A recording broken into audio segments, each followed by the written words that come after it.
আওয়ামী লীগের এক নেতার বাসায় ৩ দেশের কূটনীতিকদের বৈঠকের প্রসঙ্গে আমির খসরু মাহমুদ চৌধুরী বলেন, কূটনীতিকরা কার বাসায় বৈঠক করবে সেটা নিয়ে বিএনপি চিন্তা করে না। তিনি বলেন, এমন অনেক মিটিং হচ্ছে যেগুলো কেউই জানে না। বিএনপির কাছে এগুলোর কোনো গুরুত্ব নেই বলে মন্তব্য করেন তিনি।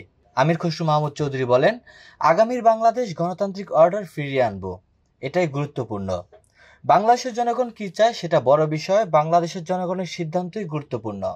আজ বৃহস্পতিবার ৯ অক্টোবর রাজধানীর গুলশানে বিএনপি চেয়ারপারসনের রাজনৈতিক কার্যালয়ে ঢাকায় নবনিযুক্ত জার্মানির রাষ্ট্রদূত ডক্টর রুডিগার লোটেজের সঙ্গে বৈঠক শেষে এসব কথা বলেন আমির খসরু। বৈঠকের নেতৃত্ব দেন বিএনপি মহাসচিব মির্জা ফখরুল ইসলাম আলমগীর। বৈঠক শেষে আমির খসরু বলেন, বিএনপি বলেছে ১৮ মাসের মধ্যে ১ কোটি কর্মসংস্থান করবে। ১ কোটি কর্মসংস্থানের জন্য স্কিল ডেভেলপমেন্ট প্রয়োজন।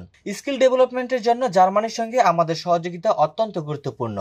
স্কিল উন্নয়নের জন্য জার্মানির সঙ্গে যৌথভাবে কি কি করা যায় সে ব্যাপারে আলোচনা হয়েছে।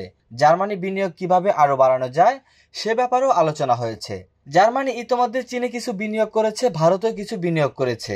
তারা বাংলাদেশকে আগামী দিনে বিনিয়োগের জন্য ভালো গন্তব্য হিসেবে বিবেচনা করছে। সুতরাং বাংলাদেশে জার্মানির বিনিয়োগের প্রত্যাশা করছি, এ ব্যাপারে তাদের আগ্রহ আছে।